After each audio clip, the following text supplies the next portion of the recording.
Hello everybody, my name is Brandon. Welcome back to Cinefessions, where we talk all things media. So it is almost the end of September, only a couple days left as of recording this, so I figured this would be a great time to do my September book and manga haul. So typically I will do these as separate videos, and I don't normally do a monthly manga haul just because I don't pick up enough in a given month to make it worthwhile, but this time around things were a little bit different. And I only ended up grabbing like 3 books that were thrift store books, and so didn't have a ton there, so I figured just combine both of these into one and do one video on both of them. So that's what we're doing today. We're talking both manga and books. Now, typically I will say that I don't usually like to show anything that I've picked up more than once, but that's not the case with manga because the people who are going to watch a manga haul are typically different than the people who are going to watch one of my disc replay vlogs or a media hunting vlog. And so that's why I'm going to be showing some of the manga that you may have already seen if you are one of those rare people who happens to watch all of my videos, which thank God for you, like you're amazing, but you might see some duplicates here. So just keep that in mind as we go through. I think I'll start with the manga. There's more manga than there are like standard books, but I'll start with the manga and then I will wrap it up with the 3 books I found. So yeah, let's do it, guys. If you are enjoying this video, please give it a like down below. That really does help me out, but let's not waste any time at all. Let's dive right into my September 2021 book and manga haul. So I'll start off with the manga that I found at Disc Replay thanks to my trades that I did recently. There is a whole video on that if you want to see everything else I grabbed, but these are really cool for super cheap, so I couldn't pass it up. The first one here is Persona 5 Volume 1, and this is written by Hisato Murasaki. You'd think I would do these names better since I've talked about them before, but I'm going to butcher them as we go. I apologize for that. But anyway, this is the manga that is based on the best-selling PlayStation video game, of course, and it's one that I've wanted to read because as interested as I am in playing Persona, and I actually started it like when it was new, I guess, but I ended up playing like 2 or 3 hours, and I was just like, there's just so much. I'm not even through the tutorial. I feel like there is so much in these 100+ hour RPGs. I'm never going to sit down and play it, so I figured this would be an excellent way to get the story. It is like a very intriguing world filled with like, I don't know, they go into like this separate world, like, I don't know what you call it, like an other world, and it's interesting. They're high school students. It's just a really intriguing tale, and so the premise is awesome. So I want to kind of get that story, and I feel like this is probably more of an accessible way for me to do that. So definitely going to check this one out soon. Persona 5 Volume 1, and this is written by Hisato Murasaki. Next up is a real long series, but I was able to find the first 9 volumes of this at Disc Replay, which is just amazing. So this is Goblin Slayer. So what I always hear about this is it's like basically like a dungeon crawler RPG, but done in manga form. So very intrigued to check this out.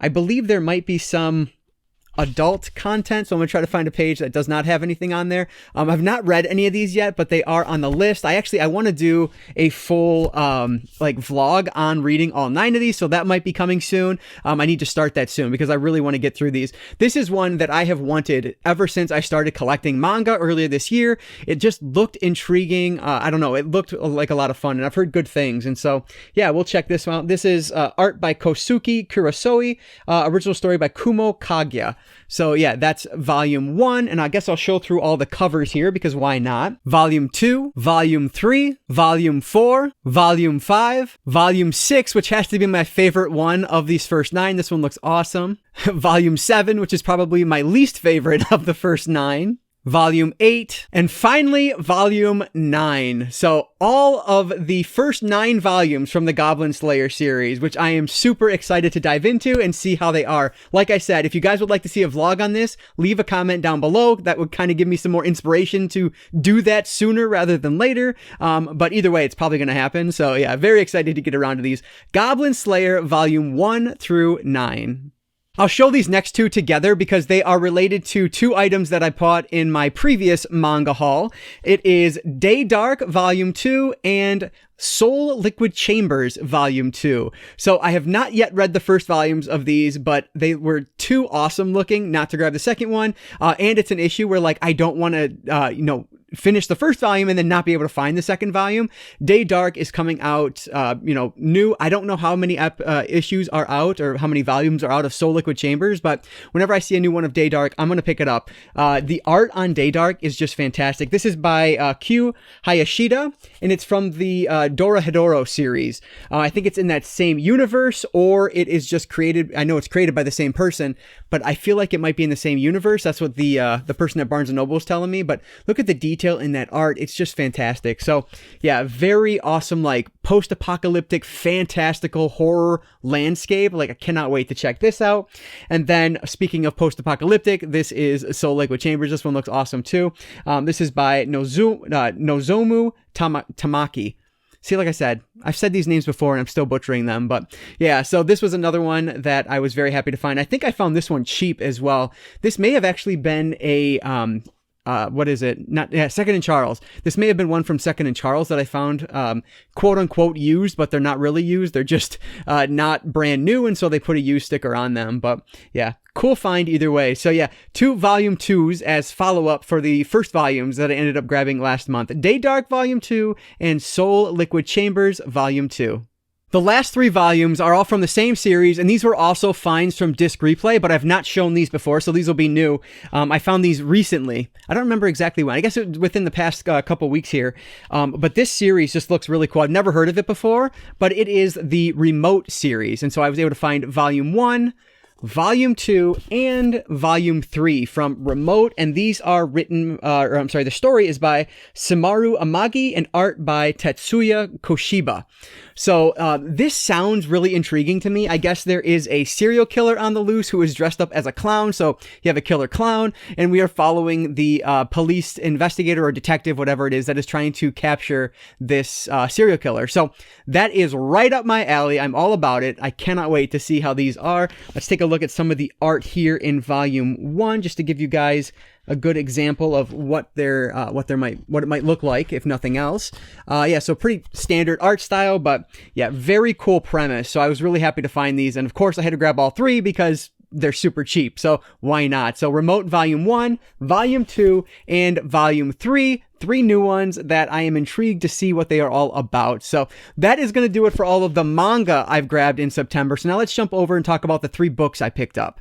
So I did end up finding another Goosebumps book, which always gets me excited because I think I only have like 16 books left now to collect to have the entire thing. Of course, the ones that I'm looking for are just the ones that are so hard to find because they are the ones that have not been reprinted. And so that's the majority of what I'm looking for now. So it's been tough going. But I was able to find The Haunted School, of course, written by R.L. Stine. So I honestly don't remember what number book this is because it's one of the prints that doesn't have the number on the side, which I hate. But it is what it is. I will put the number down here below so you guys know what number it is in the series. But yeah, this is one that I have never read before, and I'm 99% certain I've never owned it because the cover is not familiar at all.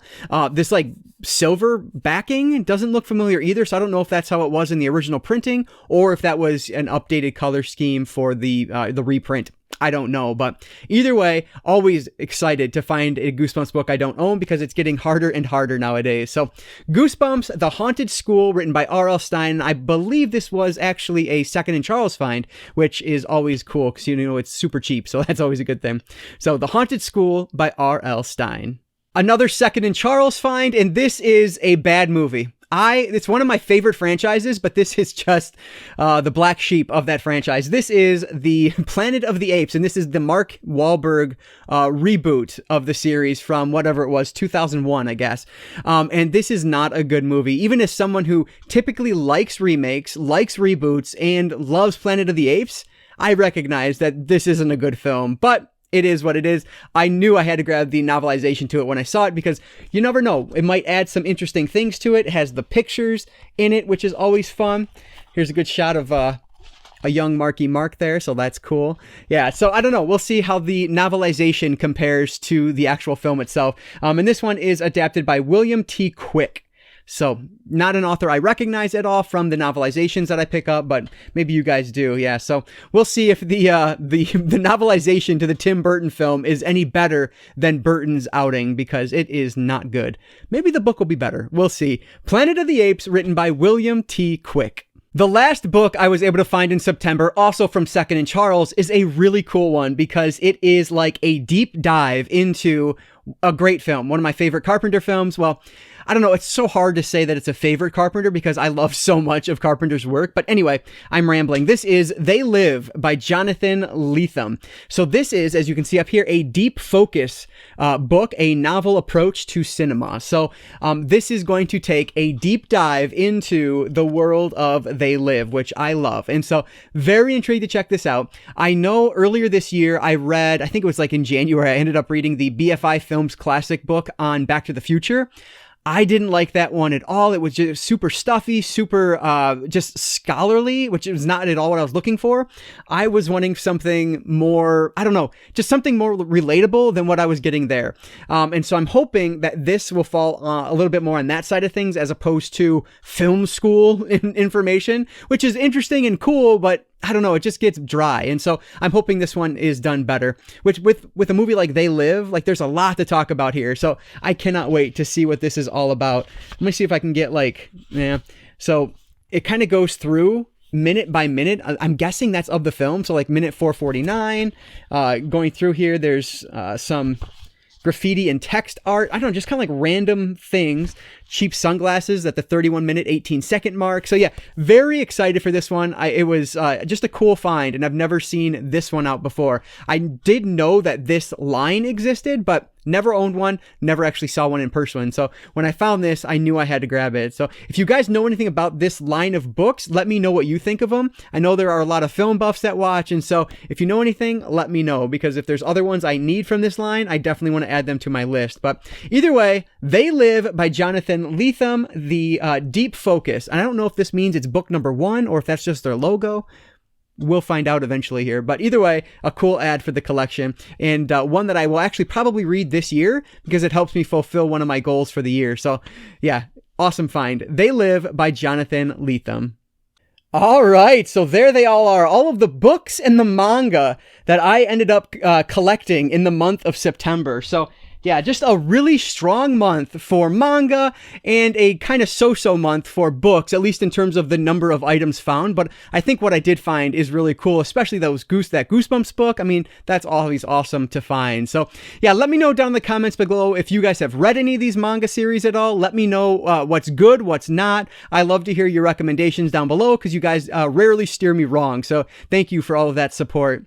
As always, if you guys did enjoy this video, please give it a like down below. That really does help me out, and maybe consider subscribing to Cinefessions as I make my march toward that 1,000 number. I'm getting closer and closer all the time thanks to you guys, so thank you so much for all of your support. And like I always say, I don't just talk books or manga, I talk all things media, be it books, manga, video games, movies, graphic novels. If it's media related, I'm interested in it, and if you are too, you might consider subscribing. Alright guys, so that's gonna do it for today. I just want to say thank you all so much for watching, and I want to encourage you to consume some media today. I'll catch you next time.